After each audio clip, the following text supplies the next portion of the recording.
This time Sasa won't say, you guys will try, okay? Assalamu alaikum wa rahmatullahi wa barakatuh. وعليكم السلام ورحمة الله وبركاته. Wa barakatuh. MashaAllah, MashaAllah. Hussein bhai, camera kholi di to ka, so we can see the kids as well in the program. Or porta ki taraf, inshallah. So in that way we'll get the picture of the kids as well. But don't worry, that's just the back of you, yeah? Unless if you want to give your face so you can look at the camera, otherwise you can just look at it. Okay, inshallah. So this program is not for me to say so much. This program is for you to connect with your local masjid.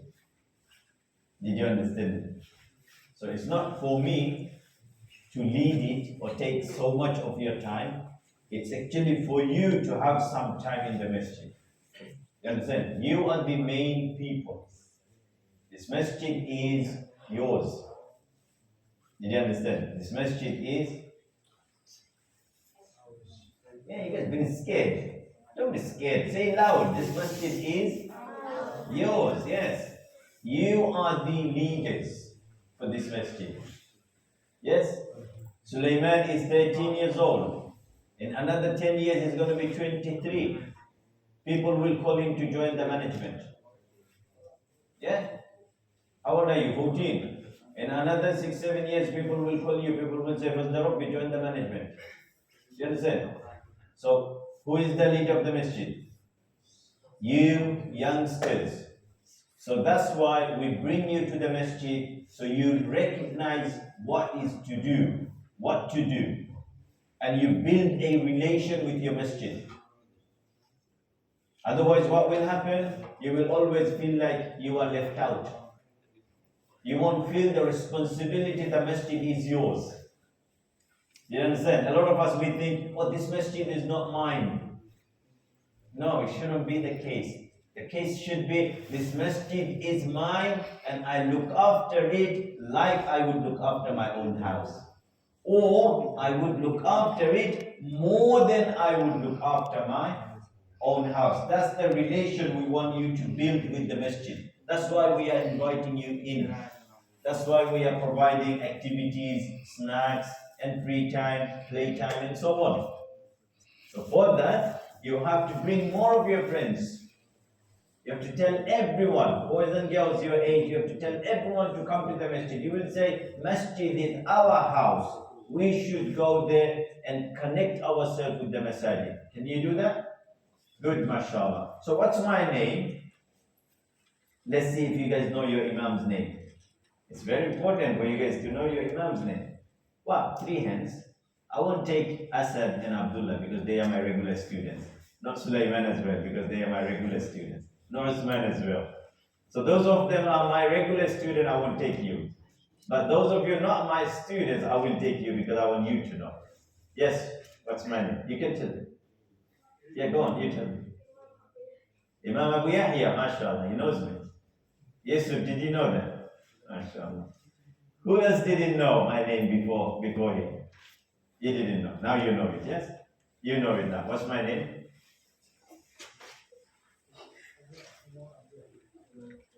Not Imam, Imam. Imam Abu Yahya. Imam means I'm the Imam. I lead the prayer. And I'm known as Abu Yahya, that's it. Abu Yahya, Yahya's dad. That's it. Okay? So, that's something very important for you guys to know. Why? Because someone might ask you, who's your Imam? So you have to say, our Imam is Imam Abu Yahya. And you have to know a little bit more about me. Then you can tell them that what your Imam knows, what your Imam does. Which prayers do I lead? Come on, that's a difficult question. Yes, that's the way you build your connection with the masjid. You know everything what's going on. Look, if someone, new person comes in your area and finds you in the playground and says, little man, or young man, come here, help me out. Who leads Fajr on Monday, Tuesday, Wednesday? You should know that. Who leads Fajr on Thursday, Friday, Saturday? Yeah? So, if a person needs advice about the masjid, guidance about the masjid, you should be able to give the guidance because you are the future Future what? Leaders. Future leaders. So you guys have to take your responsibilities. Once you grow up, you will join the responsibilities. You will get into management to manage the mosque. Like Asad's father is one of the management. Did you know that? Asad's father, brother, what's his name? Hidayat Ali, yeah? Brother Hidayat Ali is one of the management, brother. Abdullah's father is one of the management, brother. His name is Moinul Chaudhary. Is there anyone else's father is management? Ishan's father. Ishan at the back. So Ishan's father is brother Hussein, who is controlling the camera. Is one of the management, brother. So you see, so these children, they got their fathers in management. Now, next, these children will be in management, because as soon as you guys grow up, your fathers will retire. They will say, oh, we are stepping back. You guys take the lead. So you have to build yourself for that. Okay, inshallah? So do you all come to Fajr? No, that's not very good. He comes, I know that. Right, so children, look at me. Living right next to the masjid means you've been neighbors of the masjid. You've been neighbors of the masjid. And do you know what masjid will complain about in the day of judgment? Masjid will complain about the neighbors of the masjid. Masjid will say to Allah, oh Allah, these people used to live right next to me, but they never used to come and visit me at Fajr. So do you want masjid to complain? And do you want Allah to ask you, why didn't you go and look after my house? No. So make sure at least a couple of times you need to come every day to the masjid. Couple of times. At least 2 times. If not in the school hours, then at least in the morning you come once, and in the evening you come once. So in that way you keep your relation with the masjid. Can we do that? Yeah, Fazl Rabbi comes, I know that. Ta'mid comes, I know that. And I don't know, who else comes? Siyam comes sometime. Yeah, Asad comes sometime. Good, Abdullah comes sometime. Well done. Uthman comes, well done. Yes. Ishan is always. Ishan is not sometime. MashaAllah, I see him. I almost see him 24 hours in the masjid. In the morning, in the evening, in the afternoon. Today he was with me whole afternoon from 2 o'clock. He was helping out in the office, writing some things, some work on the computer and all that. Well done. So we want youngsters to be in the masjid, okay boys? Yes? But remember, some of you think when you come to the masjid, your parents are not here, you can mess about. But masjid is not place to mess about. Masjid is place of Mustafa? Place of prayer. Good boy. Place of ibadah. Do you know the word ibadah? You never heard of ibadah? Ibadah means worshipping. Ibadah means worshipping. So masjid is the place of worshipping. Well done. So you have to worship in the masjid. So masjid, when you come to the masjid, you be extra sensible, extra careful. I know it's got a big hall, you can run around, but this is not for running around. This is to pray, this is to sit down and recite, this is to sit down and teach, this is to sit down and do halaqah, do circle, discussions, sharing Islamic stories, sharing fiqh, hadith, and so on. You see, so you can come with a group of friends, yeah, you can pray your salah. Let's say you didn't pray the salah with the jama'ah, you were late, so you can come with your friends. You can pray on your own with a small jama'ah, one of you can become imam. Did you know that? Yeah, let's say you got another 4 friends of you, so you came to the masjid, 5 of you, so whoever knows the more Quran, push him to lead the salah, encourage him, push him means encourage him and say, brother, you lead the salah because you know more Quran than us. Abdullah, listen quickly. So that person leads the salah. After salah, sit down, and 5 of you in a circle talk about Islam, talk about hadith. Tell everyone that you share one hadith, you share one hadith, you share one hadith. 5 people share 5 different hadith. That's it. This is the beauty of deen. So masjid, you come, you sit, you learn, you teach. You understand? Can we do that? Yeah. And masjid also for boys and girls, fathers and mothers. Yeah, so we should get our moms as well. Whenever they are available, we should bring them.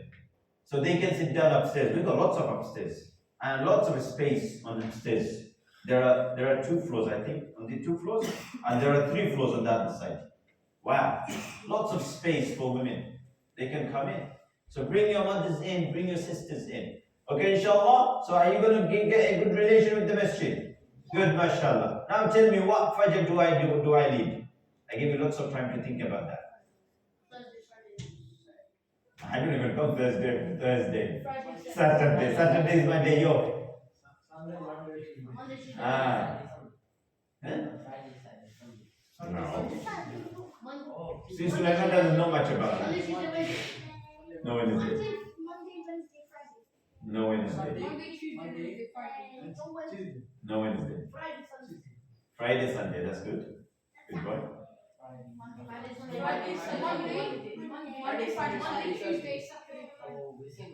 All right. Let me tell you, boys. Okay. Thank you for your contribution. But most of you try to contribute without having the right knowledge. You just wanted to use a guess. But let me give you exact knowledge. Listen to me.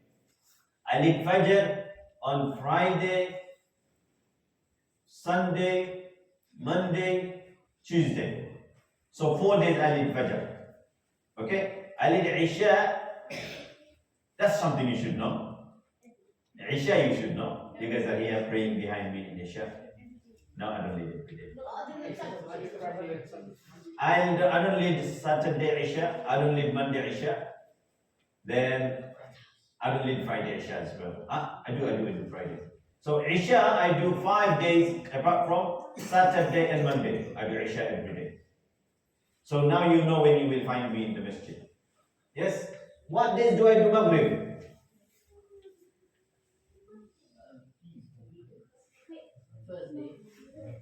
Thursday, no. Tuesday, yes.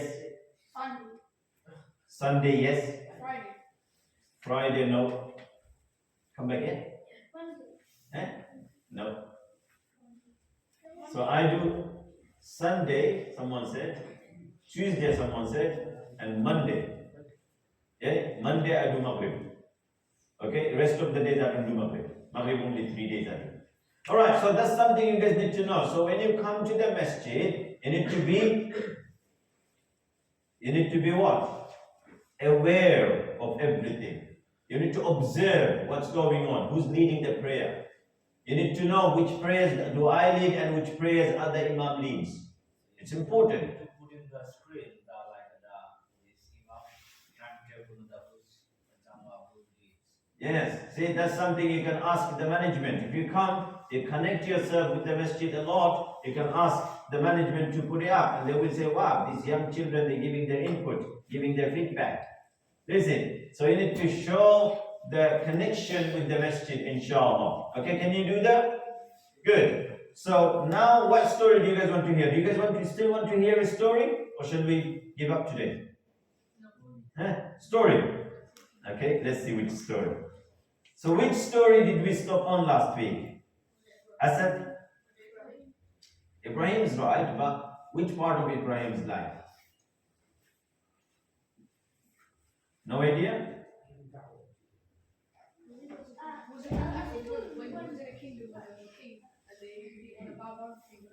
That's right. And we also finish Da'watul Walidi. He's inviting his father to Islam. Do you remember? Yeah. So we finished Da'watul Walidi. Today we're starting from the story number 12, which is called Ila Mecca. So Ibrahim, listen carefully. So Ibrahim alayhi salam invited his dad. And what did his dad say? Go away, yes.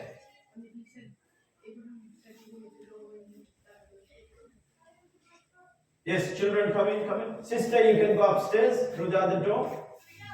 Yes, with the girls. Or even if you want to leave the girls here, you can leave them, no problem. Alright, boys, come in. MashaAllah. We got more boys. Ahlan wa sahlan. Yes, Abdullah, check door. Is the door open? It's open? It's open. Yes, sister. MashaAllah. You guys made it. MashaAllah. Barakallahu feekum. Omar, how are you? And how are all the women's friends? You all good? Good, MashaAllah. Yes. So last week we finished Da'watul Walidi. So Ibrahim alayhi salam was inviting his father and he said, Ya abati la ta'bud ash-shaytan. Oh dad, don't worship the devil. Don't worship the devil. I don't need to say who's there, who's not there. You can't concentrate on the empty space, okay? So you don't disturb my session. Right. Alright. So his son said to Dad, don't worship the devil. Yes? Can we do that? Can we say to our parents, yes, if they're doing something clearly wrong, can we stop them? Mustafa? No. He would want to see. Yes. So you can inform them, but you can't force them.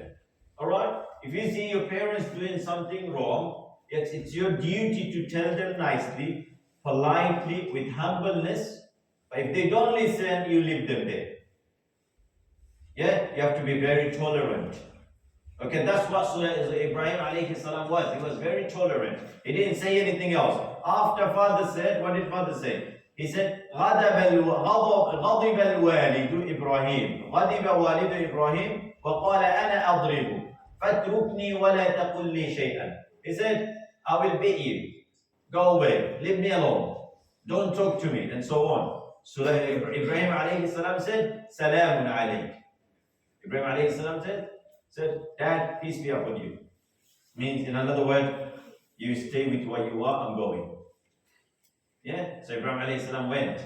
So let's see, where did he go? That was the question. Last week, remember?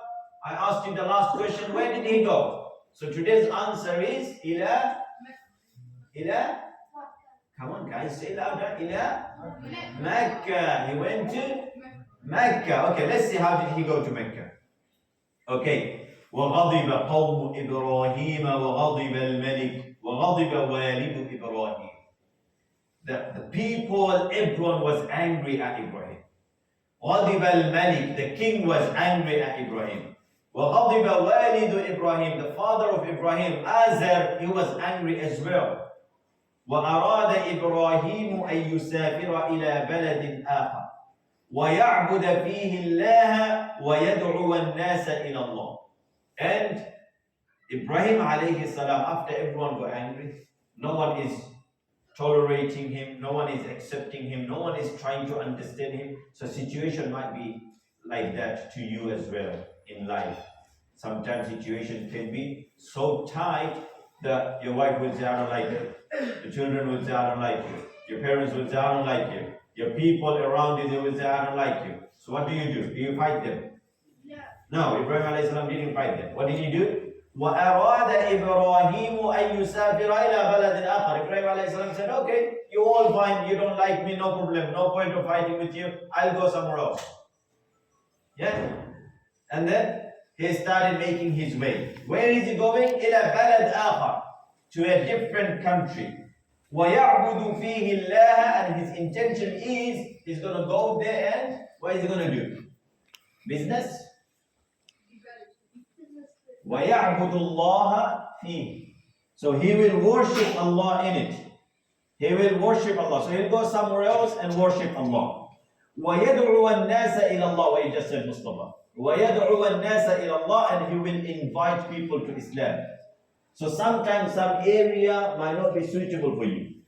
So always you follow that sunnah of Anbiya, sunnah of the prophets. What do?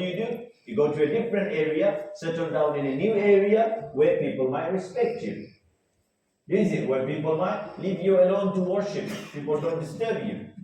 You see, so that option you always need to have in your head, so you don't fight people. Nowadays we fight a lot, isn't it? We fight a lot. But Islam says no, don't fight. Okay, let's see what happened now. وَخَرَجَ إِبْرَاهِيمُ مِنْ بَلَدِهِ وَوَدَّعَ وَالِدَهُ. Ibrahim alayhi salam went out of his country. And wadda'a, he said bye-bye to his dad. So he said to his parents, Dad and Mom, I'm going. Yeah, they They bother or they don't bother, he doesn't care. But his duty is to inform them. You understand? So sometimes kids get out of their houses and they shut the door on their parents and they say, I don't care. They slam the door and they go out. Islam doesn't allow that. No. You go out nicely, ask your parents to pray for you. Look, concentrate, otherwise my attention goes away. Abdullah, I'm honest. If somebody talks, somebody moves about, I can't concentrate. I'm honest. You guys moving about too much, that takes my attention, and I forget what I'm saying. Alright, concentrate please, all of you. Right, so what I was saying, so Ibrahim alayhi salatu was salam, he said bye-bye to his parents, he asked their permission, and they said, alright, go. He made his way. وَقَصَدَ إِبْرَاهِيمُ مَكَّةَ وَمَعَهُ زَوْجُهُ هَاجَرَ. Ibrahim alayhi salam made intention to go to Mecca, and he's got with him his wife Hajar. What's her name? Hajar. Remember the name, Hajar. Okay, so he's got his wife Hajar alayhi salam. Ibrahim had two wives. Listen up carefully. Ibrahim had two wives.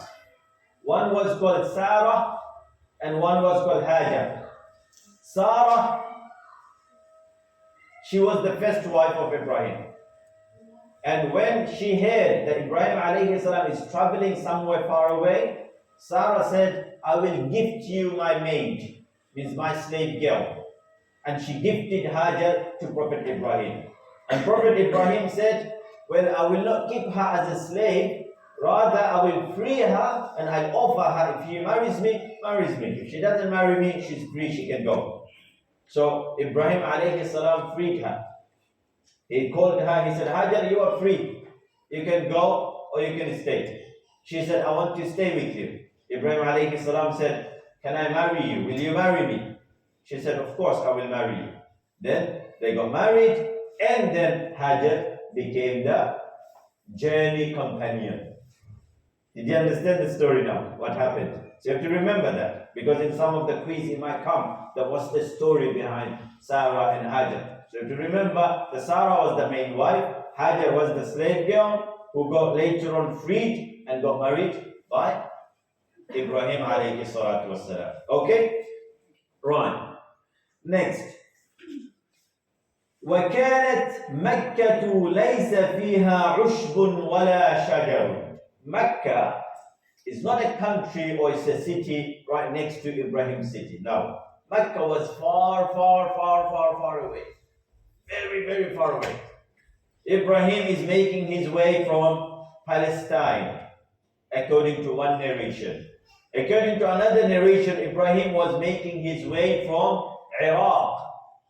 Allah knows the truth. So if Ibrahim made his way from Palestine to Mecca, do you know how far each other, these two countries? Yes. So there are many countries in between. Palestine to Mecca is not just to board across it and go. Yeah, there are many other countries in between which they needed to pass by. Obviously, those days there wasn't any other countries. Yeah, so there wasn't any borders. So Ibrahim alayhi salatu wasalam, he walked. How long he walked from Palestine to Mecca, only Allah Ta'ala knows. How many months or years he walked from Palestine to Mecca, only Allah Ta'ala knows. But he didn't give up, and the person he had with him, she was very strong as well. She didn't give up. She kept going where Ibrahim is going, following him. Yeah, if it was today's people, they would moan, they would say, oh no, walking for the last 2 months, man, come on, stop somewhere. Let's not go any further. But Hajar alayha salatu wassalam, she didn't mind, because they used to be very obedient to their husbands. And husbands used to be extremely nice to their wives. I can't take question now at the end. Right. So they went walking through the middle of the desert. There is no proper road. There is no map. There is no kiosk. There is no petrol station. There is no service station. Can you imagine? There is no toilet on the ways. SubhanAllah. How did they make this journey? How long did it take from Palestine to Saudi Arabia, Palestine to Mecca? But Allah knows whatever time it took, they went. After he went there, guess what the writer says? Writer says, وَالْمَكَّةِ وَكَانَتْ مَكَّةُ لَيْسَ فِيهَا عُشْبٌ وَلَا شَجَرٌ. There wasn't a single grass in Mecca. And there wasn't a single tree in Mecca. That's we're talking about the middle of desert. Not today what you see when you go for Umrah. Today you see full city, full of ACs everywhere, full of buildings and hotels and nice places of food and all that. There wasn't a single grass. Forget tree. And if there is no grass or tree, forget having birds around you. Forget having water in the middle of the desert. Forget having building and shops and markets. There wasn't even single animal there. Forget having human being there. This was the situation. So Ibrahim alayhi salam took his wife over there. وَكَانَتْ مَكَّةُ لَيْسَ فِيهَا حَيْوَانٌ وَلَا بَشَرٌ. Mecca is a place where there is not even a haywan, not even a human. No animal, no human. Haywan means animal. وَوَصَلَ إِبْرَاهِيمُ إِلَى مَكَّةَ وَنَزَلَ فِيهَا. Ibrahim alayhi salam got there and put his tent up. He put his tent. He's got his small tent wherever night. That's where he spends his night. In the morning he starts walking again. Alright, so put his tent up. وَتَرَكَ إِبْرَاهِيمُ زَوْجَهُ هَاجَرَ وَوَلَدَهُ إِسْمَاعِيلُ. Ibrahim alayhi salam, after settling everything, spent the night. In the morning he made his way, where? Back to Palestine. He's going. So strong, he's not tired. Hajar said, "Are you leaving me here? Are you going?" He nodded his head. She said, "Are you leaving me with the permission of your Lord?" He said, "That's it." And that was enough as answer. She understood that if Ibrahim leaving me with his permission of his Lord, then who's going to look after her? Allah will look after her. That's not Ibrahim's worry, because Allah told him to leave her there, so he's leaving her. Alright, so anyway, he left Hajar, but surprising gift was on the way. Hajar gave birth on the way. So he got married in Palestine, gave birth on the way. Now they got baby in Mecca. Now you can imagine how long it took for them to travel from Palestine to Mecca. Okay? So now they got baby. So he left Hajar and the baby Ismail over there. وَلَمَّا أَرَادَ إِبْرَاهِيمُ أَنْ يَذْهَبَ قَالَتْ زَوْجُهُ هَاجَرْ إِلَى أَيْنَ يَا سَيِّدِي أَتَتْرُكُنِي هُنَا. She said, "Oh my master," means oh my boss, "where are you going? Are you leaving me here alone?" And then she said, "أَتَتْرُكُنِي وَلَيْسَ هُنَاكَ مَاءٌ وَلَا طَعَامٌ." "O Prophet of Allah, are you leaving me here where there is no water, no food?" Then she said, he's not responding. She said, "هَلْ أَمَرَكَ اللَّهُ بِهَذَا?" Has Allah told you to do this? Has Allah commanded you to do this? قَالَ إِبْرَاهِيمُ نَعَمْ. He nodded his head and said, "Yes." قَالَتْ هَاجَرُ إِذًا لَا يُضِيعَنَا. She said, "Then there is no worry, Allah won't destroy us." So that was the faith. Oh believers, oh youngsters, that's how your faith should be. If Allah said He will look after your rizq, you shouldn't worry. If Allah gives you food, you shouldn't worry. I'm getting a note to finish it. MashaAllah. So keep your faith on Allah and don't worry about anything. Rely on Allah, do everything for Allah. Say inshallah. Always remember Allah is watching you. Every bad deed you do, remember Allah is watching you. Every good deed you do, remember Allah is watching you. Every time you say salam to someone, remember Allah is rewarding you. Every time you curse someone or you be bad to someone, remember Allah is writing it down and He will punish you. So always remember Allah, that Allah is always present with you. Then you will be the best of nation and best of everyone, inshallah. Okay, may Allah make us amongst His pious people. We will finish our talk here. Now you got lots of activities and other things. Please stay in and chill, inshallah.